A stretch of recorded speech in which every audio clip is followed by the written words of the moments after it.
Hey everyone, I'm Julia Comerford, and this is Crash Course Typography. In today's episode, we are going to be learning the real story of who invented movable type. Roll the intro.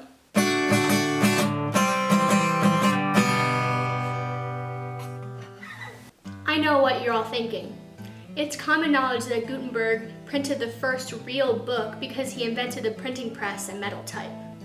That's actually not the real story. But if he didn't invent the printing press and make the first book, then who did? Great question. Let me explain. China invented movable type. And it wasn't just one person that did it. It was a whole bunch of people over a span of years, 1,290 years before Gutenberg was even born. That's pretty crazy. It all began in AD 105 with Sai Lun, the inventor of paper. Then came an unknown Chinese man at an unknown date who invented the idea to stamp a wooden block in ink and press it onto paper. Next in line came the first known printer of books, Wang Che, in AD 868. He printed the long roll of the Diamond Sutra to honor his parents using wooden type. This is the oldest known printed book in the world. But aren't we here to talk about who invented movable type? Another great question. Yes, we are. And I'll answer that question right now. The moment you have all been waiting for, the real inventor of movable type is Pai Sheng.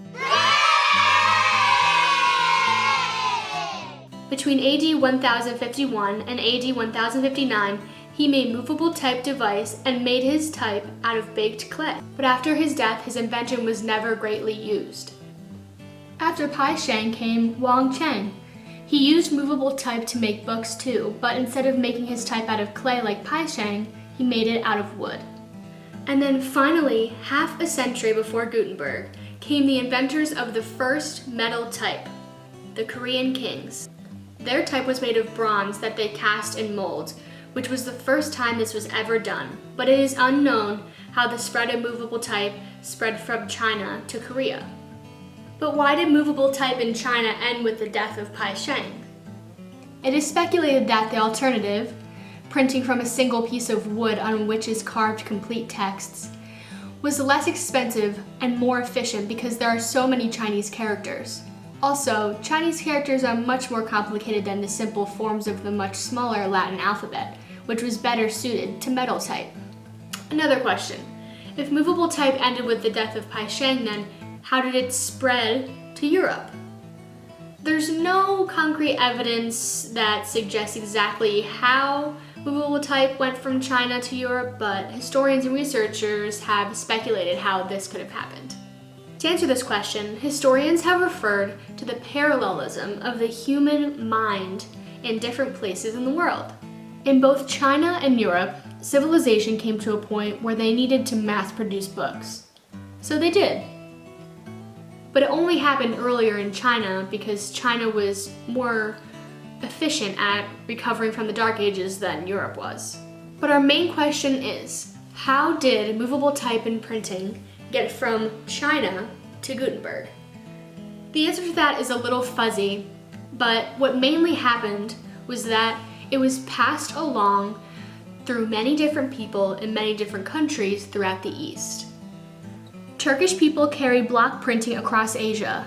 Arabs carried the making of paper from China to Europe. Russia and Italy claim to have been the ones who brought woodblock printing to Europe. Germany, Italy, and the Netherlands were centers of woodblock printing. Holland, France, and Germany claim to have experimented with typography.